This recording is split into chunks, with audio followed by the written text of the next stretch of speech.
Hello, नमस्कार, आदाब, सत श्री अकाल और अस्सलाम वालेकुम। मैं हूं मोहम्मद अहमद काज़मी, लेकर आया हूं आपका पसंदीदा कार्यक्रम आपके रूबरू। मीडिया स्टार वर्ल्ड लगातार आपको इजराइल फिलिस्तीन जंग की अपडेट और कुछ जानकार लोगों से मुलाकातें करा रहा है ताकि आप गहराई से समझ सकें कि हालात किस तरफ रुख ले रहे हैं। अभी इस वक्त की जो बड़ी खबर है वो ये कि जो पेरिस में CIA के चीफ और कतर, मिस्र और जॉर्डन के लोग और इजराइल के लोगों ने जो मिलकर के एक प्रपोजल भेजा था, वो हमास ने अभी ये कहकर के एक तरह से ठुकरा दिया है कि वो जो अपनी डिमांड रखे हुए हैं, एक तो ये कि इजराइलियों को पूरी तरह से गाजा से बाहर जाना चाहिए और जंग मुकम्मल तौर पर बंद होनी चाहिए। उनके रुख में कोई तब्दीली नहीं है। उधर अमेरिका के फॉरेन मिनिस्टर मिडिल ईस्ट के दौरे पर हैं। शायद छठी बार है ये अक्टूबर से अब तक। ऐसा लगता है कि उनको भी कोई रास्ता नहीं मिल रहा है। सऊदी अरब ने भी ये कह दिया है कि जब तक इंडिपेंडेंट फिलिस्तीन को नहीं मान लिया जाता, नहीं बना दिया जाता, तब तक हम इजराइल से ताल्लुकात कायम नहीं करेंगे। इन सारे मामलात पर बात करने के लिए मेरे साथ खास मेहमान है शेख मंजूर साहब, सीनियर जर्नलिस्ट, जो इस इलाके को बहुत अच्छी तरह से जानते हैं, बहुत सफर किए हैं आपने और UNI में इंटरनेशनल कवरेज के लिए एक जमाने में लंबे अरसे तक आप ही देखते थे उसको।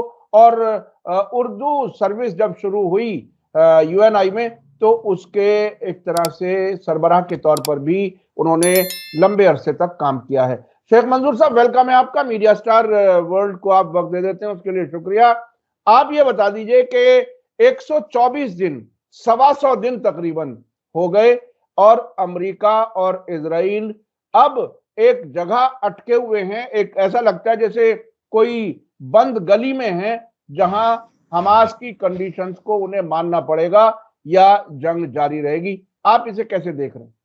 देखिए, ये जो भी प्रपोजल्स आज तक, ये शायद 5वीं बार है US सेक्रेटरी ऑफ स्टेट जो है मिडल ईस्ट का दौरा कर रहे हैं।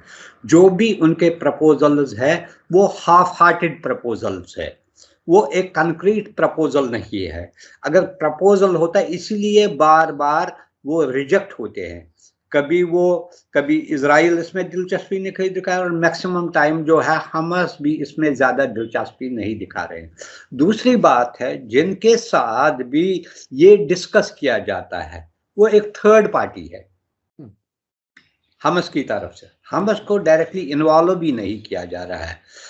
अच्छा, सऊदी अरब का रोल आपको पता है, हमास के साथ उनके अच्छे ताल्लुकात नहीं है और कनेक्ट भी नहीं है जितना कि कतार के साथ है, थोड़ा बहुत इजिप्ट के साथ है या टर्की के साथ है।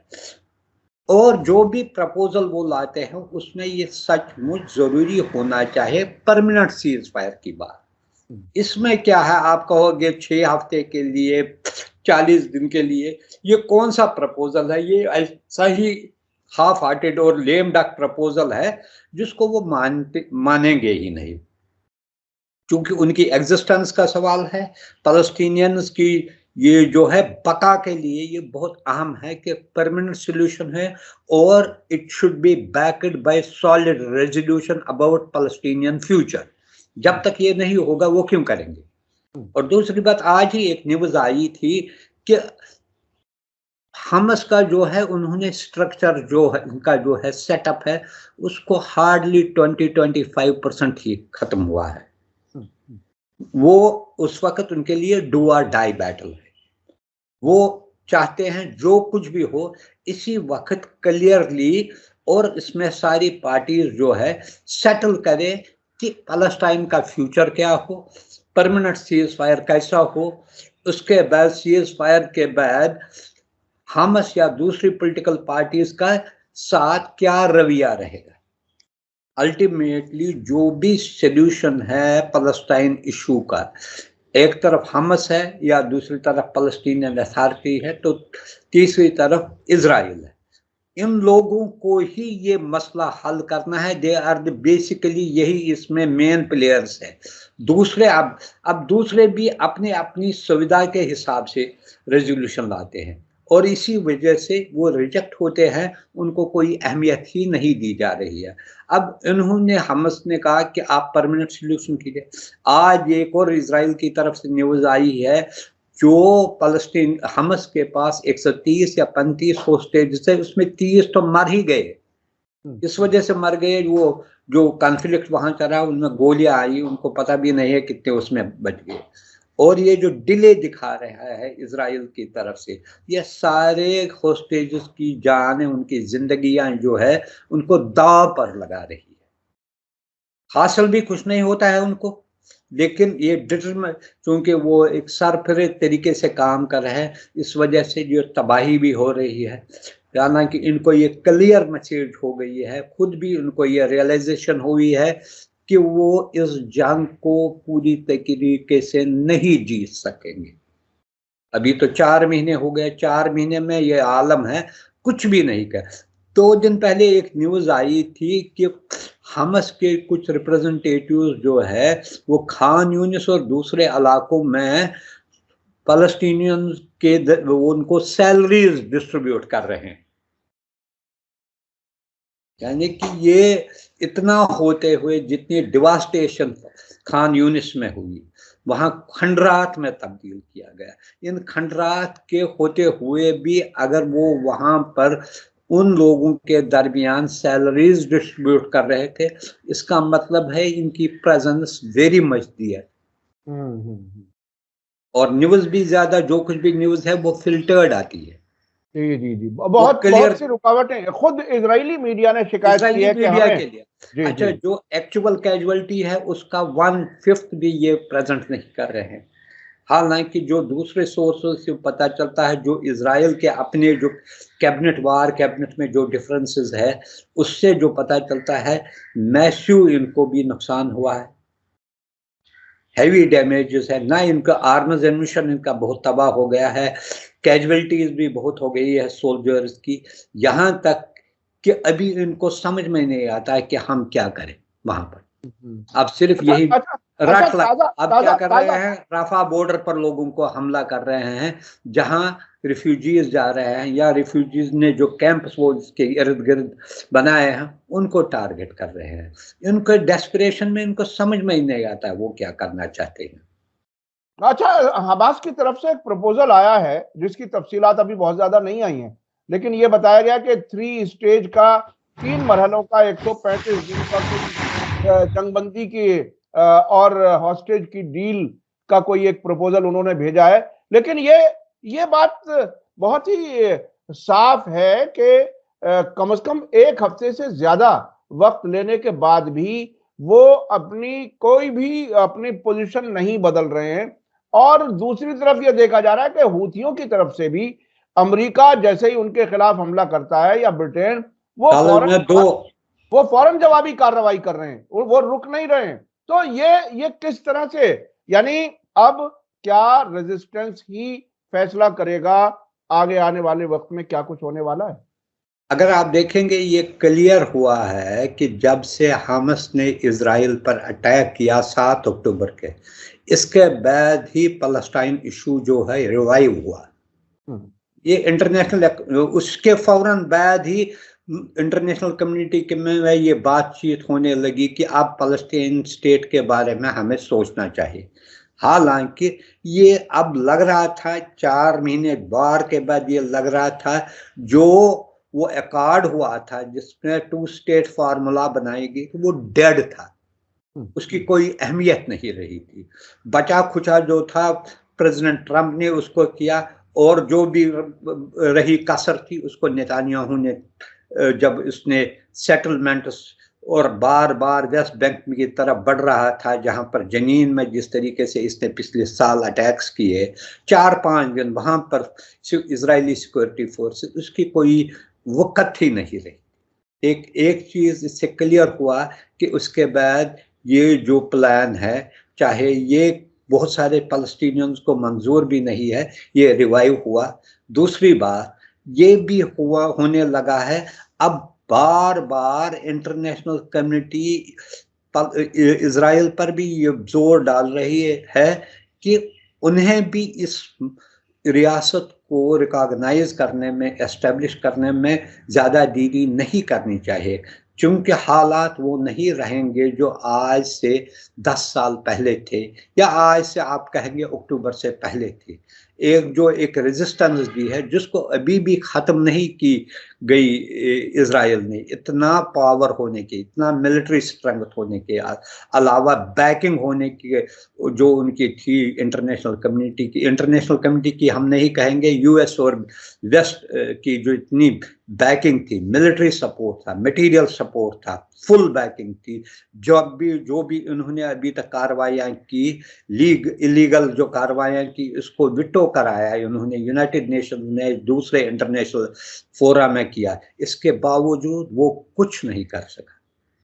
अच्छा शेख साहब, ईरान के यूनाइटेड नेशन में जो नुमाइंदे हैं, उन्होंने एक इंटरव्यू में ये कहा है कि ईरान जो इजराइल के मुखालिफ रेजिस्टेंस ग्रुप्स हैं उनको सपोर्ट करता है, ट्रेनिंग भी देता है और जहां जरूरत होती है पैसा भी देता है, जबकि हूथियों को पॉलिटिकल सपोर्ट देता है और कुछ नो हाउ वगैरह देता है। अब एक तरह से ईरान खुल करके ये बात कह रहा है, हालांकि अब से पहले उसने इस हमले में ये कहा था कि इसमें हमारा कोई हाथ नहीं है।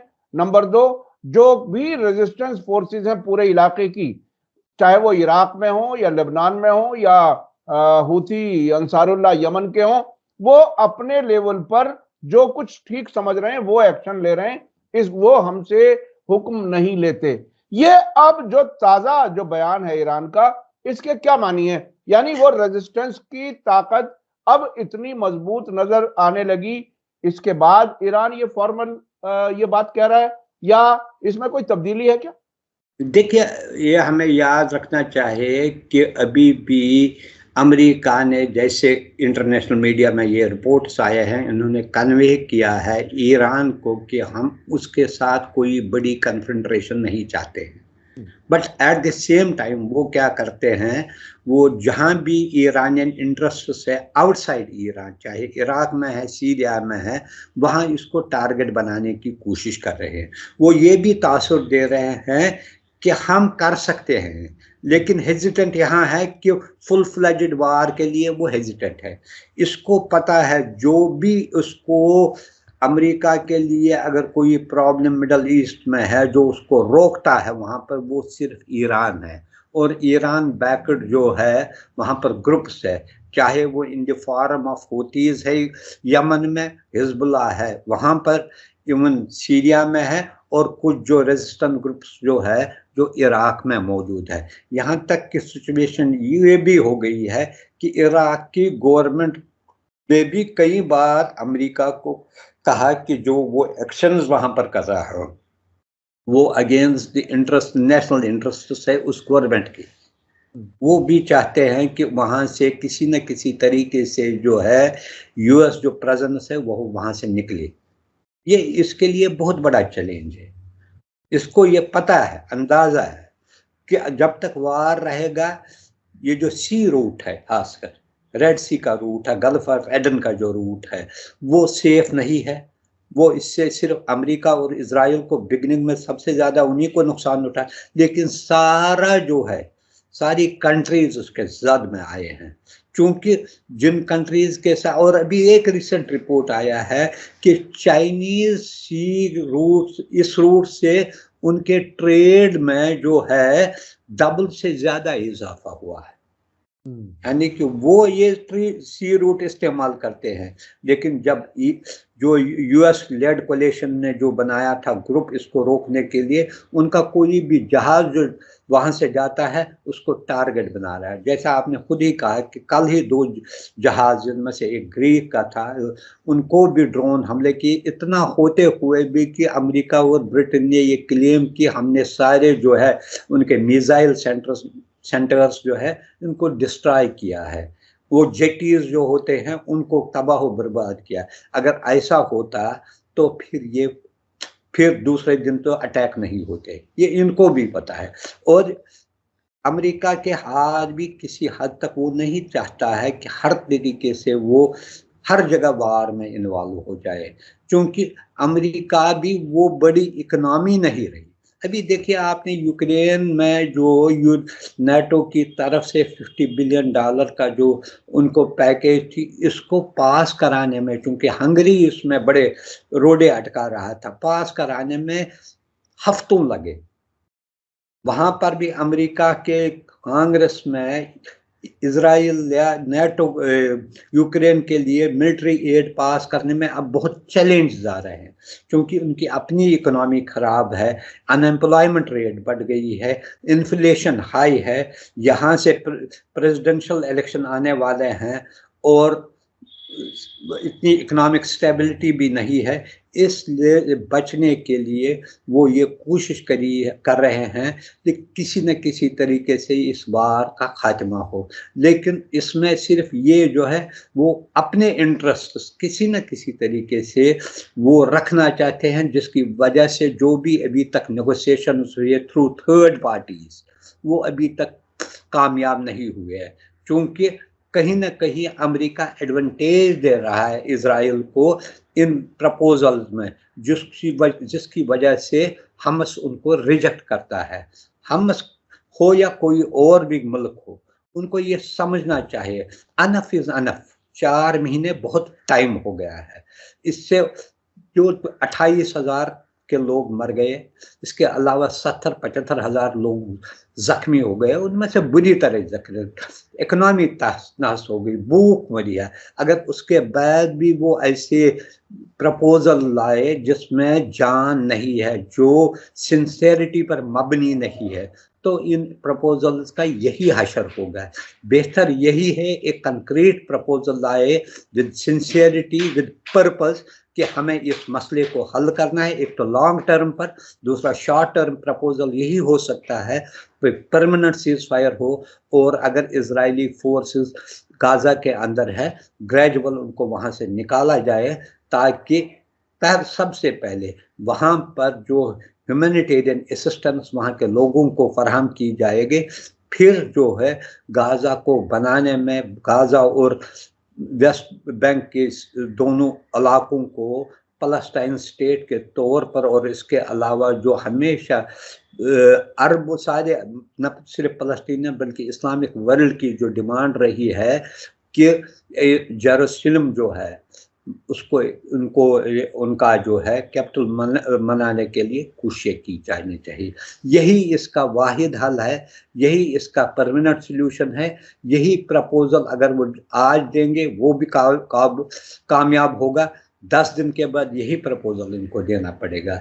अदरवाइज ये जो है ग्रेजुअल कहते हैं 5 हफ्ते के लिए, 6 हफ्ते के लिए सीज पर, क्या ये ऐसा ही होगा जो 7 दिन पहले किए, पर 7 दिन के बाद इन्होंने इंटेंसिफाई की है बमबारी? क्या ये मौका उनको इजराइल को इसलिए दिया जाएगा कि वो रिग्रुप हो जाएंगे, स्ट्रेटजाइज करेंगे अपने आप को और फिर एक और हमला करेंगे उन पर? ऐसी बातें नहीं चलेंगी। They should be practical, logical, और जो अंडर इंटरनेशनल लॉ जो है वही काम करने की जरूरत है। अच्छा शेख साहब, अभी 2 दिन पहले इजराइल की अपोजिशन लीडर यायर लैपिड, जो प्राइम मिनिस्टर भी रह चुके हैं, उन्होंने कहा था कि अगर आने वाले रमजान में, जो तकरीबन अब ज्यादा दूर नहीं है, मार्च से हो रहा है, 15 मार्च तो इसमें अगर बेन गवीर जैसा आदमी वहां की सिक्योरिटी का इंचार्ज हुआ तो उस इलाके, यानी पूरे इलाके में, उन्होंने कहा, इस्तेमाल किया लफ्ज, पूरे इलाके में आग लग जाएगी। यानी चूंकि वो अब से पहले बहुत ही प्रोवोकेटिव किस्म के हमले कराता रहा है। अब टाइम्स ऑफ इजराइल ने एक इनसाइड स्टोरी छापी है जो आज ही अभी मेरे सामने है। उसमें कहा है कि अमेरिका ने भी इसका खदशा जाहिर किया है कि रमजान में हालात बहुत ज्यादा खराब हो सकते हैं अगर इतमर बिन गवीर जैसे लोग या वो इंटरनल सिक्योरिटी के जिम्मेदार हुए और उन्होंने मस्जिद अल अक्सा पे कोई और कार्रवाई कर दी। आपको क्या लगता है, क्योंकि जंग की स्ट्रेटजी और फ्यूचरिस्टिक होना बहुत जरूरी होता है कि आने वाले वक्त में क्या कुछ हो सकता है? देखिए, इजराइल के लिए जितनी जल्दी हो सके, उनके इंटरेस्ट के लिए ये बेहतर रहेगा कि जंग को यहाँ पर ही ख़त्म करें। जितना उन्होंने इसमें हार्ड लाइन अप्रोच अगर इस्तेमाल किया और या कोई और प्रोवोकेटिव एक्शन ली, तो ये इसको बूमरैंग करेगा। ये इनको समझना चाहिए कि 4 महीने में इतनी बैकिंग होते हुए वो वहां के वहां ही रहे। सारी जगह इजराइल की फौजें सारी गाजा में है, लेकिन है तो कहीं नहीं। कहीं अगर गए तो गए कहाँ? हमास वाले कहाँ गए? ये खुद वो एक्नॉलेज कर रहे हैं कि अभी उनका जो फोर्स है इंटैक्ट है 80%। वो गया तो गया कहाँ है? लोग तो मर रहे हैं, लेकिन क्या वो वहां भी है ना मौजूद? कोई बड़ा एरिया तो नहीं है, 300-325 किलोमीटर सारा एरिया है, सारे में ये छानबीन कर रहे हैं और एक एक इलाके चाहे वो हर दिन डिटेक्ट करते हैं, लेकिन फिर भी उनको अगर उनको पकड़ने में, इनको कमजोर करने में, उनको ये एलिमिनेट करने में वो कामयाब नहीं हुए, फिर कब हो जाएंगे? ये उनके लिए ये जरूरी है। Now it is time for them to realize that enough is enough. इससे ज्यादा अगर करेंगे मोर रिटाइलेशन होगी। ये हमेशा ये रहा है। आप देखिए ग्रेजुएशन देखिए, अगर पहले जो यासिर अरफात ने की वो इतनी इंटेंस नहीं थी, उस वक्त कम थी। अब जो हमस का ये बहुत ज्यादा है, और जितनी ज्यादा आप सपर्स करोगे ऐसी चीजों को, फिर और ज्यादा एग्रेसिव बन रहे हैं। दूसरे इससे भी ज्यादा हो जाएंगे। ऐसा नहीं है कि ये खत्म हो जाएगा। इनके लिए, हमस के लिए एक जो है इस वक्त डू और डाई बैटल। वो क्यों? अगर उनको थोड़ा बहुत एक सी अपॉर्चुनिटी इनके हाथ में लगी है, why they will give it up. वो भी चाहेंगे इसको किसी न किसी तरीके से कैपिटलाइज करने के लिए, ताकि जिस मकसद के लिए वो लड़ रहे हैं, दैट इज पैलेस्टीनियन स्टेट, अगर उसके बनाने में, अमल शुरू करने में कोई मदद मिले, दैट उनके लिए तो सबसे बड़ी अचीवमेंट वही है। वो तो याद किया जाएगा इस हमले की वजह से, या इस इनकी जो स्टेडफास्टनेस की तरफ से, ये जो है फलस्तीन स्टेट को बनाने में बहुत कामयाब साबित हुई ये स्ट्रेटेजी। अच्छा शेख साहब, कोई भी जंग, कोई भी लड़ाई अगर खत्म हो सकती है तो ईमानदार किस्म के मीडिएटर्स के जरिए हो सकती है, और मीडिएटर्स का सबसे सीनियर मोस्ट हिस्सा है अमेरिका के हाथ में, और अमेरिका है इजराइल को सपोर्ट कर रहा है, वो हथियार भी दे रहा है, सारी सपोर्ट कर रहा है जंग में फिलिस्तीनियों पर कत्लेआम कराने के लिए। अमेरिका में सारे प्रेसिडेंशियल कैंडिडेट्स कहते हैं कि अगर मेरे साथ में हुकूमत आएगी मेरे हाथ में, तो मैं तो कहूंगा पूरा सारे फिलिस्तीनियों को खत्म कर दे। तो जब मीडिएटर ऐसा होगा तो नतीजा कैसे अच्छा आ सकता है? यही हम कहते हैं, ये 5वीं बार वो आ रहा है कि इससे पहले भी प्रपोजल्स लाए, उनका हशर कुछ नहीं, उनका वो तो कुछ नहीं निकले, नॉट जस्ट जीरो भी नहीं हुआ। अब जब तक कि वो रियलिस्टिक प्रपोजल नहीं लाएंगे, इसके बारे में कोई प्रोग्रेस होना पॉसिबल नहीं है। और दूसरी बात जो है, जो स्टेक होल्डर्स है मेन, उनको आप तीसरे थ्रू थर्ड पार्टी, उनको भी इन्वॉल्व करने की जरूरत है। चाहे उनको मेज पर बिठाने की जरूरत, चाहे आप रिकॉग्नाइज उनको करो ना करो, ताकि जो फेस टू फेस बात हो सकती है, उनके क्या टर्म्स एंड कंडीशंस है, या तीसरे मुल्क में वो आप कर सकते हैं ऐसी बात। जैसे अभी हाल ही में हमस के कुछ रहनुमा भी इजिप्ट गए, या यही बात हो सकती है कतर में हो सकती है। लेकिन आप ये जो है एक प्रपोजल दूसरे के लिए, फिर वो आता है उनके कहने के लिए, फिर वो ये प्रॉक्सिमिटी टॉक्स इतने पॉसिबल नहीं होते हैं जब तक कि तीनों जो इसमें इजराइल भी बैठे, अमेरिका भी बैठे और ये भी बैठे, और अगर एक दो अरब कंट्रीज जो इनके जिनको दोनों कंट्रीज के साथ अच्छे ताल्लुकात है वो बैठे, लेकिन एक टफ डिसीजन ले, एक रियलिस्टिक अप्रोच अडॉप्ट करे, ताकि इस मसले का हल निकले। वरना ये ऐसे ही लिंगरान हो जाएगा। वो किसी को फिक्र नहीं है कि हर आए दिन जो बॉम्बार्डमेंट होती है इसमें कितने लोग मरते हैं। किसी को अब तो जैसे हर दिन 100-150 मरता है, किसी को अब कोई किसी इंटरनेशनल लेवल पर कोई भी क्राई नहीं है। प्रोटेस्ट हो रहे हैं, डिमॉन्स्ट्रेशंस हो रहे हैं, वो भी चलते हैं, लेकिन कोई भी इजराइल, कोई इंटरनेशनल जस्टिस कोर्ट ने भी उनको रिप्रिमांड किया और उनको 1 महीने का टाइम दिया, उसका भी कोई असर नहीं देखा हमने इजराइल हुकूमत पर। और वक्त आया है इसको बंद करने की, ताकि कहीं ना कहीं मिडल ईस्ट में पीस हो जाएगा। और इसमें एक और चीज आप याद रखें, हम कहते हैं कि वार थिएटर नहीं बढ़ेगा, अगर कहीं शेयर मिस्टेक हो जाएगी किसी की तरफ से तो बढ़ने में कोई टाइम भी नहीं लगता है। वो आपने देखा कि जब किसी की सॉवरेनिटी, स्टेबिलिटी, इंटेग्रिटी पर हमला आता है तो इसकी रिटेलिएशन भी होती है, चाहे वो उसकी तरफ से कम या, अभी ये हौतीज की तरफ से देखिए आप, एक कोई बड़ा मुल्क नहीं है एज कंपेयर टू अमेरिका या उसके कंट्रीज है, जब उन पर भी हमला होते वो रिटेलिएशन करते हैं, किसी न किसी तरीके से करते हैं, चाहे वो टारगेट बनते हैं। और एटलीस्ट उन्होंने ये दिखाया कि वो ब्लॉक कर सकते हैं, इतना फोर्स होते हुए उन्होंने सारे रूट को जो है यानी कि वल्नरेबल बनाया अपने एक्शंस की वजह से। अब कब वो बहाल हो जाएगा, कब उसमें फिर से ट्रेड शुरू हो जाएगा। 60% ट्रेड जो सुएज कनाल की तरफ से गुजर रहा था उसमें कमी आई है। सुएज कनाल अथॉरिटी ने कहा कि उनको जब से हौतीज ने हमला किया है $6 बिलियन का नुकसान हुआ है।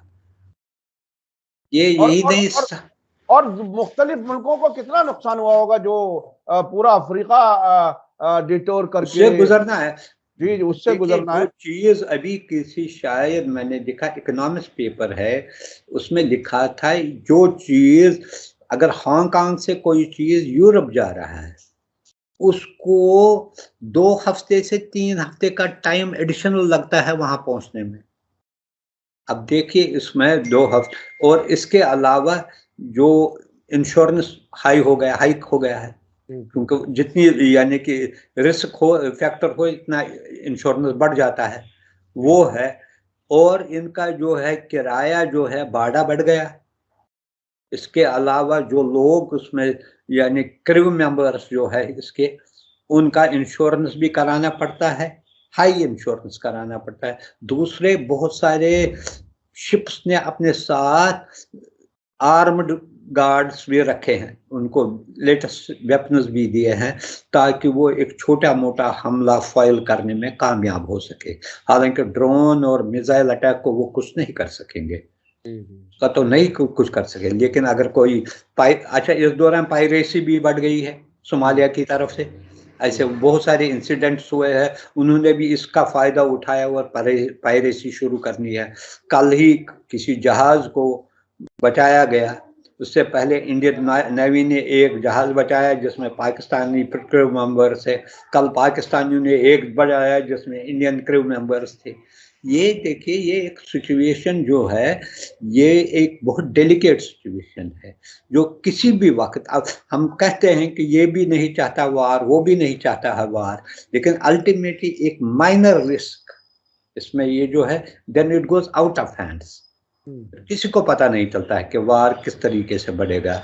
और वक्त का यही तकाजा है, Israel should understand reality, ground reality, what is happening, and acknowledge that this is the time for them to enter into truce and accept Palestinian state with safe borders.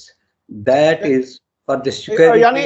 यानी इजराइल को जो है वो जिद छोड़नी पड़ेगी, और नहीं तो नुकसान न सिर्फ इजराइल का बल्कि पूरी दुनिया का नुकसान लगातार बढ़ रहा है। जिस तरह से रेड सी और अरब सी जो ये बंद होने की वजह से पूरी दुनिया पर असर पड़ रहा है, और गाजा के लोग तो हर दिन 100 से 200 के बीच में रोजाना उनके मरने की खबरें आती हैं, और मुसलसल इजराइल चीज आप देखिए, इवन इजराइल की जो मेजॉरिटी है, कैबिनेट है, हम देखते हैं इवन जो स्टूडेंट्स हैं मुख्तलिफ यूनिवर्सिटीज में यूरोप में, वो भी प्रोटेस्ट में हिस्सा ले रहे हैं अगेंस्ट दिस वार।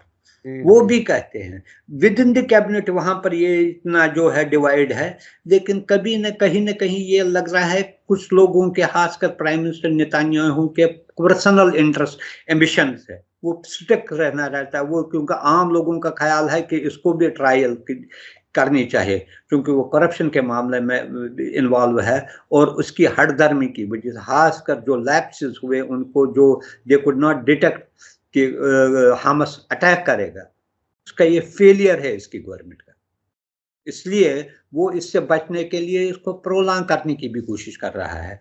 जो उसको नहीं करना चाहे उसको भी, अगर वो सिंसियर अपने मुल्क के बारे में हो, इसके लिए भी यही बेटर है कि वार को एंड करे।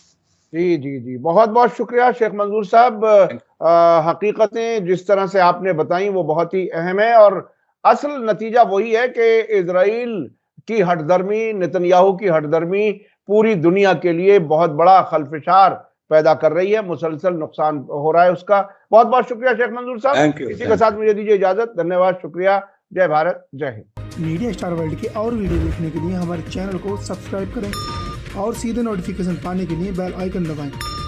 और अगर हमारी खबर सच्ची और अच्छी लगे तो अपने व्हाट्सएप, इंस्टाग्राम, फेसबुक और ट्विटर अकाउंट पर जरूर शेयर करें।